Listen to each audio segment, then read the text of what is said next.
اعوذ باللہ من الشیطان الرجیم بسم اللہ الرحمن الرحیم یا ایھا الذین آمنوا لا یحل لکم ان ترثوا النساء کرہا، اہل ایمان تمہارے لیے جائز نہیں ہے کہ تم عورتوں کو زبردستی وراثت میں لے لو۔ یہ بھی اس عورتوں کے طبقے پر جو شدید ظلم ہوتا تھا،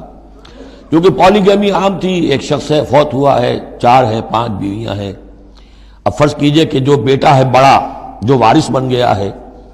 اب باقی اس کی حقیقی ماں تو ایک ہی ہے، باقی سوتیلی مائیں وہ ان کو وراثت میں لے لیتا تھا کہ میرے قبضے میں رہیں گی یہ، بلکہ ان سے شادیاں بھی کر لیتے تھے، بغیر شادی اپنے گھروں میں ڈالے رکھتے تھے، یا پھر یہ کہ اختیار اپنے ہاتھ میں رکھ کر ان کی شادی کہیں کرتے تھے تو خود مہر لیتے تھے۔ اس طرح کے معاملات کرتے تھے، عورتوں کے ساتھ یہ ظلم ہوتے تھے۔ یا ایھا الذین آمنوا لا یحل لکم ان ترثوا النساء کرہا، اہل ایمان تمہارے لیے جائز نہیں ہے کہ تم عورتوں کے وارث بن بیٹھو زبردستی۔ وَلَا تَعْضُلُوهُنَّ لِتَذْهَبُوا بِبَعْضِ مَا آتَيْتُمُوهُنَّ،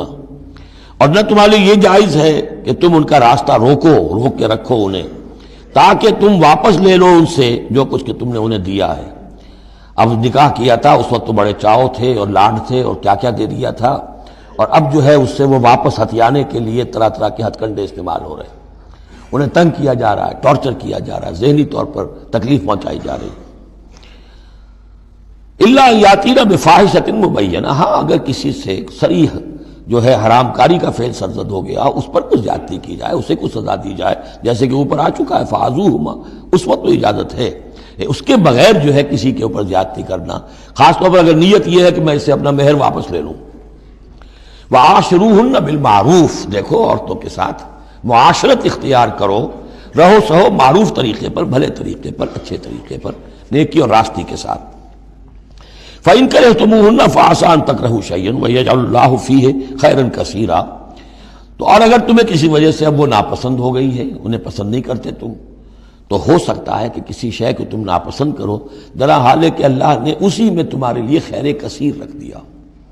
پتہ نہیں ایک عورت جو ہے کسی ایک اعتبار سے آپ کے دل سے اتر گئی ہے، طبیعت کا میلان نہیں رہا ہے، اس میں اور کون کون سی خوبیاں ہیں، کس اعتبار سے آپ کے لیے وہ خیر کا ذریعہ بنتی ہے، تو اللہ کے حوالے کرو اس معاملے کو، لیکن ان کے ساتھ رکھو معاشرت صحیح، ان کے حقوق ادا کرتے ہوئے۔ ہاں اگر معاملہ ایسا ہو گیا ہے کہ ساتھ رہنا ممکن نہیں ہے تو طلاق کا راستہ کھلا ہے، شریعت اسلامی نے اس میں کوئی تنگی نہیں رکھی ہے، یہ کرسچینٹی کی طرح کا کوئی غیر معقول نظام نہیں ہے کہ طلاق ہو ہی نہیں سکتی، وہاں یہ کہ طلاق کا راستہ کھلا ہے۔ وَإِنْ أَرَدْتُمْ اسْتِبْدَالَ زَوْجٍ مَكَانَ زَوْجٍ، اور اگر تم نے فیصلہ ہی کر لیا ہو کہ ایک بیوی کی جگہ کوئی دوسری بیوی لانی ہے، وَآتَيْتُمْ إِحْدَاهُنَّ قِنْطَارًا، اور ان میں سے کسی ایک کو تم نے ڈھیروں مال دیا ہو، فَلَا تَأْخُذُوهُ مِنْهُ شَيْئًا فَلَا تَأْخُذُوا مِنْهُ شَيْئًا، اس میں سے کوئی شے واپس نہیں لے سکتے، جو مہر دیا تھا وہ ان کا ہے، اب اس میں سے کچھ واپس نہیں لے سکتے۔ أَتَأْخُذُونَهُ بُهْتَانًا وَإِثْمًا مُبِينًا، کیا تم لوگے وہ مہر واپس ان سے ناحق اور صریح گناہ کے طور پر؟ وَكَيْفَ تَأْخُذُونَهُ، کچھ عقل کے ناخن لو، کچھ شعور اور کچھ شرافت کا ثبوت دو، کیسے ان سے وہ مال تم واپس لینا چاہتے ہو؟ وَقَدْ أَفْضَىٰ بَعْضُكُمْ إِلَىٰ بَعْضٍ، جبکہ تم ایک دوسرے سے مل چکے ہو، تمہارے مابین انتہائی قریبی رشتہ جو بھی ہو سکتا ہے دنیا کا وہ قائم ہو چکا ہے۔ وَأَخَذْنَا مِنْكُمْ مِيثَاقًا غَلِيظًا، اور وہ تم سے بہت گہرا قول و قرار لے چکی تھی۔ اب قول و قرار ہوتا ہے نکاح کے وقت، اس میں ذمہ داری لیتا ہے مرد، کوئی ایک وہ بھی ایک کانٹریکٹ ہے۔ وَلَا تَنكِحُوا مَا نَكَحَ آبَاؤُكُم مِّنَ النِّسَاءِ إِلَّا مَا قَدْ سَلَفَ، اور جو تمہاری والد، جو تمہارے آباؤ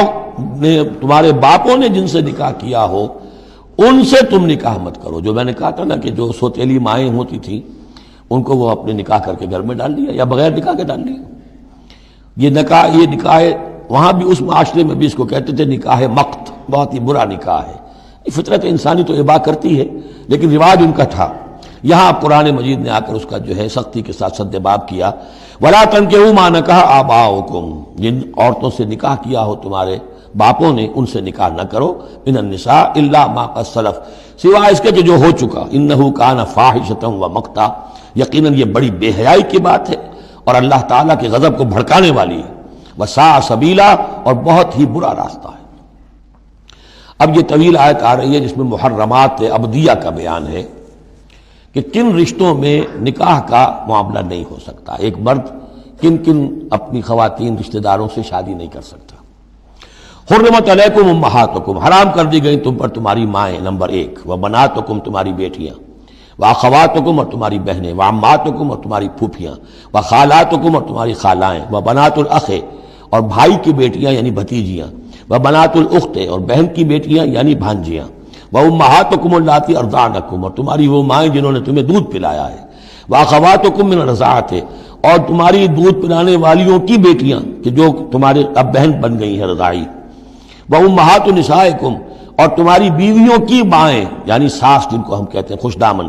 وربائکم اللاتی فی حجورکم، اور اگر وہ کہ جو ربیبہ ہوں جو تمہارے ہاں پلی بڑھی ہوں، من نسائکم اللاتی دخلتم بہن، ربیبہ یا ربیب اس کو کہتے ہیں کہ ایک عورت کے پہلے کوئی اولاد تھی، آپ نے ان سے شادی کی ہے تو وہ اولاد بھی ساتھ لے آئی ہے، اب وہ آپ کی بیٹے بیٹیاں ہی ہو گئی آپ کی، لیکن وہ آپ کے حقیقی بیٹے بیٹیاں نہیں، ربیب کہلاتے، ربیب اور ربیبہ، تو وہ ربیب اور ربیبہ بھی حرام ہیں اگر اس جو ماں ہے اس کے ساتھ مقاربت کی ہو، اگر اس کے ساتھ تعلق زن و شہ ہوا ہے تو پھر وہ ربیبہ جو ہے بچی جو آئی تھی اس کے ساتھ وہ بھی حرام ہو گئی، لیکن اگر کسی وجہ سے بغیر اس کے کہ ان کے ساتھ کوئی جنسی تعلق ہو، طلاق ہو جائے تو پھر اس ربیبہ کے ساتھ نکاح ہو سکتا ہے۔ وَرَبَائِبُكُمُ اللَّاتِي فِي حُجُورِكُم مِّن نِّسَائِكُمُ اللَّاتِي دَخَلْتُم بِهِنَّ، جن سے تم نے صحبت کی ہو، ان کی جو بیٹیاں ہیں سابقہ شوہروں سے وہ حرام ہیں، فَإِن لَّمْ تَكُونُوا دَخَلْتُم بِهِنَّ، اور اگر تم نے ان سے صحبت نہ کی ہو، فَلَا جُنَاحَ عَلَيْكُمْ، تو پھر کوئی حرج نہیں ہے۔ وَحَلَائِلُ أَبْنَائِكُمْ، اور تمہارے بیٹوں کی عورتیں یعنی بیٹوں کی بیویاں، بہو جن کو ہم کہتے ہیں، تمہاری بہویں، الذین من اصلابکم، لیکن بیٹے وہ جو تمہارے اپنے صلب سے ہوں، اپنے صلبی بیٹے، منہ بولے بیٹے کا معاملہ نہیں ہے۔ وَأَن تَجْمَعُوا بَيْنَ الْأُخْتَيْنِ، اور یہ بھی تم پر حرام کیا گیا ہمیشہ کے لیے کہ بیک وقت دو بہنوں کو جمع کرو ایک نکاح میں، الا ما قد سلف، سوائے اس کے کہ جو ہو چکا، ان اللہ کان غفور الرحیم، یقیناً اللہ غفور الرحیم، جو ہو گیا پہلے کا، اس کو تو گڑھے مردے اکھاڑے نہیں جا سکتے، لیکن آئندہ کے لیے یہ محرمات ابدیہ ہیں۔ اس میں حضور نے اضافہ کیا ہے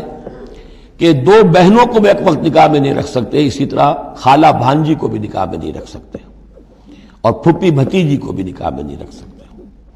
یہ محرمات ابدیہ ہیں کہ جن کے ساتھ کسی حال میں کسی وقت شادی نہیں ہو سکتی۔ صدق اللہ العظیم۔